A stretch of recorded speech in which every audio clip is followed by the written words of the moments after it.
નમસ્કાર દર્શક મિત્રો, કિસાન સમાચાર ચેનલમાં તમારું સ્વાગત છે। જાણીએ આજના સૌથી મોટા સમાચાર। દેશમાં પેટ્રોલ ડીઝલના ભાવમાં સતત ત્રીજી વાર વધારો। ઉનાળાની ગરમીમાં ધોધમાર વરસાદની શક્યતા। હવે ખેડૂતોને સીધું પેટ્રોલ ડીઝલ નહીં મળે। ટ્રમ્પે કહ્યું યુદ્ધ પરમાણુમાં પણ ફેરવાઈ શકે। ગોપાલ ઇટાલિયાનું વિરોધ અનોખું પ્રદર્શન। વૈજ્ઞાનિકોએ ગરમીને લઈને આપી ચેતવણી। યુદ્ધની અસર હવે રસોડા સુધી પહોંચી। પેટ્રોલ ડીઝલ 22 રૂપિયા સસ્તું થઈ શકે તો હવે તમારા કામ નહીં અટકે। મોદી સરકારથી કેટલા લોકો ખુશ? આ તમામ અગત્યપૂર્ણ સમાચાર જાણીએ તે પહેલા મિત્રો, જો કિસાન સમાચાર ચેનલમાં તમે નવા છો તો ખેડૂતોની આ કિસાન સમાચાર ચેનલને જરૂરથી સબસ્ક્રાઇબ કરી વિડીયોને લાઈક કરી દેજો। આજના સૌથી મોટા સમાચાર। ભારત દેશમાં પેટ્રોલ ડીઝલના ભાવમાં સતત ત્રીજી વાર વધારો। મિત્રો, છેલ્લા 90 દિવસથી ચાલી રહેલા યુદ્ધને કારણે અત્યારે તમામ પેટ્રોલ પંપ પર પેટ્રોલ ડીઝલ નથી મળી રહ્યા અને લોકો અત્યારે પેટ્રોલ ડીઝલને લઈને લાંબી લાઈનો લગાવીને ઊભા છે અને પેટ્રોલ ડીઝલના ભાવમાં સરકાર પણ અત્યારે સતત ત્રીજી વાર વધારો કરી દીધો છે। સરકાર દ્વારા એક અઠવાડિયા પહેલા પેટ્રોલ ડીઝલની કિંમતમાં 3 રૂપિયાનો વધારો કરવામાં આવ્યો હતો। ત્યારબાદ 80 પૈસાનો વધારો કરવામાં આવ્યો અને ત્યારબાદ હવે સરકાર દ્વારા ફરી એકવાર વધારો કરવામાં આવ્યો હોય તેવી ખબર સામે આવી। તેલ કંપનીએ સામાન્ય જનતાને વધુ એક મોટો ઝટકો આપતા પેટ્રોલ અને ડીઝલના ભાવમાં ફરી એકવાર વધારો ઝીક્યો છે। પીટીઆઈના અહેવાલ મુજબ પેટ્રોલમાં 87 પૈસા પ્રતિ લીટર અને ડીઝલમાં 91 પૈસા પ્રતિ લીટરનો વધારો ઝીકાયો છે। બંગાળની ચૂંટણી પૂરી થઈ ગયા બાદ પછી ત્રીજી વખત આ ભાવ વધ્યા છે। આ સાથે જ 1 જૂનથી રાંધણ ગેસના સિલિન્ડરની કિંમતોમાં પણ ભાવ વધે તેવી આશંકાઓ વ્યક્ત કરવામાં આવી છે। હવે આ યુદ્ધે બહુ કરી। યુદ્ધના કારણે અત્યારે સામાન્ય જનતાને જીવન મોંઘું થઈ ગયું છે। ત્યારબાદના બીજા સૌથી મોટા સમાચાર। ઉનાળાની ગરમીમાં ધોધમાર વરસાદની આગાહી। અત્યારે ગુજરાત રાજ્યમાં કાળઝાળ ગરમી પડી રહી છે। તે દરમિયાન હવામાન વિભાગના જણાવ્યા અનુસાર આગામી 2 દિવસ દક્ષિણ ગુજરાત અને સૌરાષ્ટ્રના કેટલાક વિસ્તારોમાં હળવોથી મધ્ય વરસાદ પડી શકે, જેમાં ખાસ કરીને મિત્રો નોટ કરી લેજો, નવસારી, તાપી, અમરેલી, ગીર સોમનાથ, ભાવનગર જિલ્લામાં ગાજવીજ સાથે વરસાદ પડવાની સંભાવના વ્યક્ત કરવામાં આવી। તો દક્ષિણ પશ્ચિમ ચોમાસું ઝડપથી આગળ વધી રહ્યું હોવાના પણ હવામાન વિભાગ દ્વારા મોટા સમાચાર જોવા મળ્યા છે। પરંતુ આ વરસાદ સામાન્ય લોકોને રાહત આપી શકે છે, પરંતુ ખેડૂતો માટે મુશ્કેલી ઊભી કરી શકે તેમ છે। ખાસ કરીને કેરીના પાક અને ઉનાળુ પાકને નુકસાન થવાની ભીતિ છે અને હવામાનમાં અચાનક ફેરફાર અને ગાજવીજ વરસાદ સાથે અત્યારે ખેડૂતોની પણ ચિંતામાં વધારો કરી દીધો છે। ત્યારબાદના ખૂબ જ મોટા સમાચાર। હવે ખેડૂતોને સીધું પેટ્રોલ ડીઝલ નહીં મળે। ડીઝલ મેળવવા માટે પુરાવા રજૂ કરવા પડશે। ગુજરાતમાં અત્યારે ઈંધણની કટોકટી વચ્ચે સંગ્રહખોરીને રોકવા અને નાગરિક પુરવઠા વિભાગ દ્વારા અત્યારે નવો આદેશ જારી કરવામાં આવ્યો છે, જેમાં ખેડૂતોએ ડીઝલ માટે અત્યારે પોતાના 7, 12, 8 અને ચૂંટણી કાર્ડ, આધાર કાર્ડ અને ટ્રેક્ટરની આરસી બુક જેવા પુરાવા આપવા પડશે। એક વારમાં વધુમાં વધુ ખેડૂતોને અત્યારે 200 લીટર ડીઝલ મળવા પાત્ર છે। સરકાર પૂરતો જથ્થો હોવાનો દાવો કરે છે, પરંતુ પંપો પર અને 2 વ્હીલરમાં 50 થી 100 રૂપિયા અને 4 વ્હીલરમાં અત્યારે 1000 રૂપિયા, જ્યારે ટ્રકોમાં 20 થી 25 લીટરની મર્યાદા અત્યારે નક્કી કરી દેવામાં આવી છે।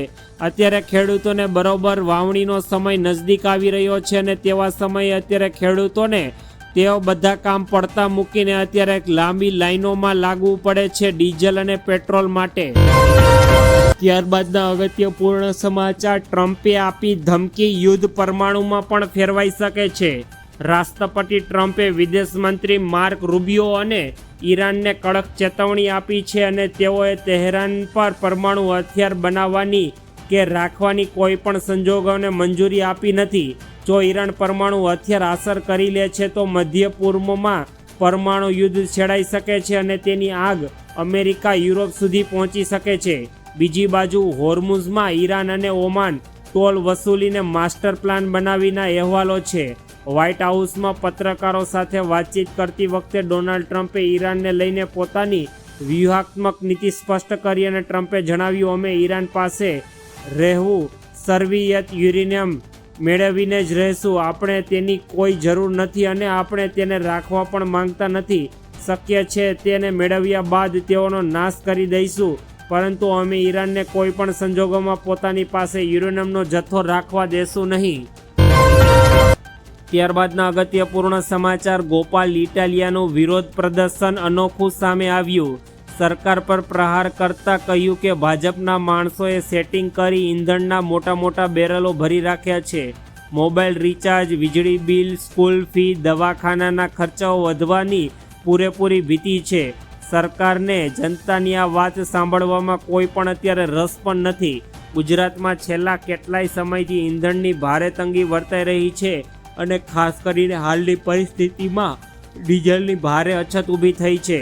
આ ગંભીર પરિસ્થિતિના વિરોધમાં આમ આદમી પાર્ટી દ્વારા જૂનાગઢમાં એક અનોખો વિરોધ કાર્યક્રમ યોજવામાં આવ્યો અને તેઓએ અત્યારે હાથમાં બેનર લઈને અત્યારે સરકાર સામે નો ડીઝલ નો પેટ્રોલની મસ્તી ઉડાવી છે અને તેઓએ વિરોધ પ્રદર્શન પણ કર્યું છે. ત્યારબાદના અગત્યપૂર્ણ સમાચાર. વૈજ્ઞાનિકોએ ગરમીની ચેતવણી આપી. અત્યારે વધી રહેલી ગરમી વચ્ચે વૈજ્ઞાનિકોએ એક ચેતવણી જારી કરી છે અને તેમનું કહેવું છે કે ભારતમાં વધતી ગરમી હવે ધીમે ધીમે એક એવા સાયલેન્ટ કિલરમાં બદલાઈ રહી છે જે લોકોના સ્વાસ્થ્યને નુકસાન પહોંચાડી રહી છે. રિપોર્ટ્સ પ્રમાણે આવનારા વર્ષોમાં દેશના ઘણા હિસ્સોમાં હીટ સ્ટ્રેસ ઝડપથી વધી શકે છે.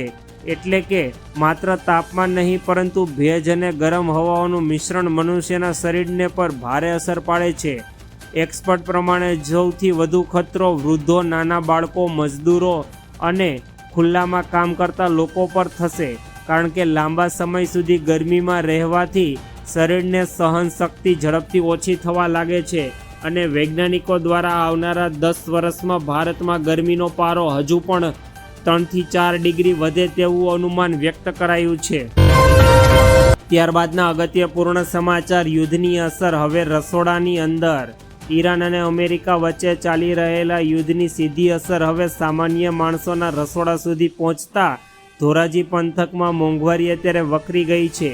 વૈશ્વિક સ્તરે યોજાયેલી ઈંધણની અછત અને ટ્રાન્સપોર્ટેશનના વધી રહેલા ભાડાને કારણે શાકભાજી તથા દૈનિક ખાદ્ય ચીજ વસ્તુઓના ભાવ અત્યારે આસમાને પહોંચી ગયા છે, જેને પગલે અત્યારે ગૃહિણીઓના ઘરનું બજેટ સંપૂર્ણ રીતે ખોરવાઈ ગયું છે. હવે જીવન જરૂરિયાતની શાકભાજી, દૂધ, ફળ તમામ વસ્તુઓના ભાવમાં અત્યારે વધારો થયો છે, કારણ કે પેટ્રોલ અને ડીઝલની અત્યારે તંગી વર્તાઈ છે, જેના કારણે ટ્રાન્સપોર્ટેશન કરવું મોંઘું બન્યું છે અને ટ્રાન્સપોર્ટેશન મોંઘું બનતા તમામ ચીજ વસ્તુઓના ભાવમાં અત્યારે ઘરખમ વધારો થઈ ગયો છે. આની સીધી અસર અત્યારે ગૃહિણીઓ અને નાના મજદૂર વર્ગના પરિવારો પર પડી છે, કારણ કે તેઓને પોતાનું ઘરનું રોજગાર કઈ રીતે ચલાવવું. ત્યારબાદના અગત્યપૂર્ણ સમાચાર. પેટ્રોલ ડીઝલ 22 રૂપિયા સસ્તું થઈ શકે છે. પેટ્રોલ ડીઝલના વધતા ભાવથી સામાન્ય માણસો પર મોંઘવારીનો અત્યારે મોટો માર પડ્યો છે. છેલ્લા થોડા દિવસોમાં જ પેટ્રોલ અને ડીઝલના ભાવમાં સતત 3 વખત વધારો થયો અને અનેક શહેરોમાં પેટ્રોલ 100 રૂપિયાને પાર પણ પહોંચી ગયું છે. દિલ્હીમાં તો પેટ્રોલનો ભાવ અત્યારે 99 રૂપિયા અને 51 પૈસા પ્રતિ લીટરે પહોંચી ગયો.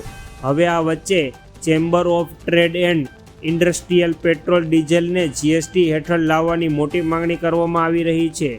Chamber of trade and industrial chairman Brijesh ગોયલે વડાપ્રધાન નરેન્દ્ર મોદીને પત્ર લખીને માંગણી કરી છે કે પેટ્રોલ ડીઝલ પર હાલ લાગતા અલગ અલગ ટેક્સને દૂર કરી તેને જીએસટી હેઠળ લાવવામાં આવે, જેથી લોકોને મોંઘવારીથી મોટી રાહત મળે.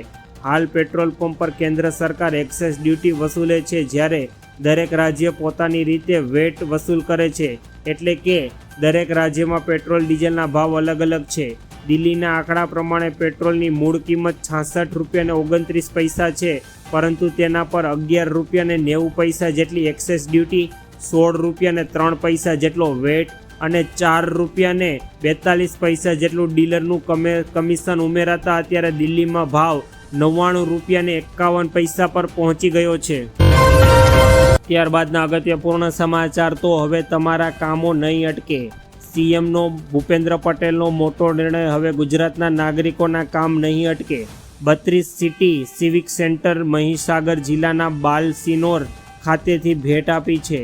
નગરોમાં વસતા નાગરિકો અને મ્યુનિસિપલ સેવાઓને એક જ સ્થળે સરળતાથી મળી રહે તેવી citizen centric service ease of living આશ્રય આ સિટી સિવિલ સેન્ટરોમાં સ્થાપના કરવામાં આવી છે. ઓનલાઈન સુવિધાને સરળતાથી મળે છે અને વન સ્ટોપ શોપ તરીકે આ સિટી સિવિક સેન્ટર કાર્યરત કરવામાં આવ્યા છે, જેની હવે તમારા કોઈ પણ સરકારી કામ કે કોઈ પણ સરકારને લગતા કાર્યો હવે માત્ર સરળતાથી સિટી સિવિક સેન્ટર પર જઈને તમે તમારા કાર્યો પૂર્ણ કરી શકો છો.